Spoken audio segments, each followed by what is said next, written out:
Polisi menangkap mantan pegawai bank di Kebumen, Jawa Tengah usai kedapatan membuat dan mengedarkan uang palsu. Sementara itu karena tak ingin diajak rujuk, seorang pria membakar mobil dan rumah mantan istrinya. Selengkapnya kami rangkum dalam Kriminal 24 Jam.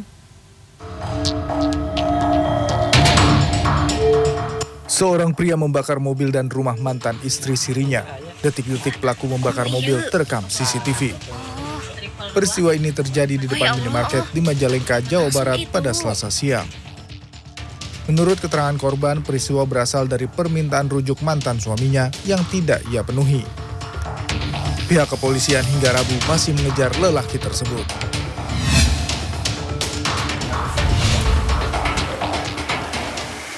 Mantan pegawai bank ditangkap aparat Polres Kebumen, Jawa Tengah karena membuat dan mengedarkan uang palsu. Aksi mantan pegawai bank ini terungkap setelah ia membeli sate dengan uang palsu. Pedagang sate yang curiga kemudian memanggil polisi untuk meringkus pelaku. Dari pemeriksaan di kediaman pelaku, polisi menyita printer, kertas HVS, dan 30 lembar uang yang sudah dicetak dengan gambar uang pecahan Rp100.000. Uang pecahan Rp100.000 asli oleh pelaku dibagi menjadi 2 lembar. Setiap sisinya kemudian ditempel dengan cetakan uang palsu. Tersangka memasukkan uang berdasarkan pengalaman kerjanya di bank saat ia menemukan sejumlah uang palsu.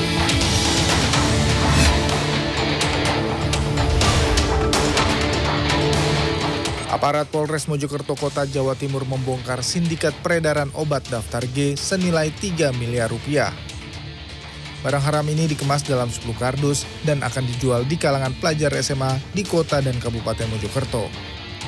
Para tersangka mengedarkan pil double L sejak 1 tahun terakhir. Mereka tergiur dengan keuntungan yang didapat sebesar Rp125.000 per 1.000 butir. Pil double L masuk daftar obat keras yang biasa digunakan untuk pasien dengan penyakit epilepsi dan Parkinson dengan efek halusinasi. Apabila digunakan tanpa resep dokter, pil akan berefek sama seperti narkoba.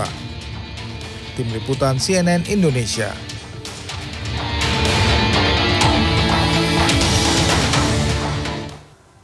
Video pasien membludak di ruang IGD Rumah Sakit Umum Kota Bekasi viral di sosial media dan disebut karena kasus DBD yang melonjak. Pihak RSUD pun memastikan bahwa pasien di ruang IGD bukan hanya karena DBD, tapi karena berbagai penyakit lainnya.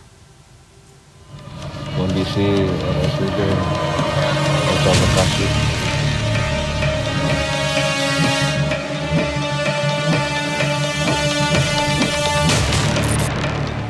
RSUD Hasbullah Abdul Majid Kota Bekasi, Jawa Barat membenarkan bahwa kondisi ruang IGD yang viral di media sosial tersebut terjadi di ruang IGD RSUD Hasbullah Abdul Majid. Selasa siang kemarin, ruang instalasi gawat darurat di RSUD Hasbullah Abdul Majid terlihat ramai dikunjungi oleh sejumlah pasien. Pihak rumah sakit menjelaskan bahwa pasien yang membludak di ruang IGD bukan didominasi oleh pasien DBD saja. Ada pasien lain yang mengalami berbagai penyakit seperti infeksi saluran pernapasan, demam, pneumonia, dan paru. Sejak awal Januari 2024 hingga hari ini ada 469 pasien DBD di rumah sakit ini. Pasien dewasa sebanyak 251 orang dan pasien anak sebanyak 218.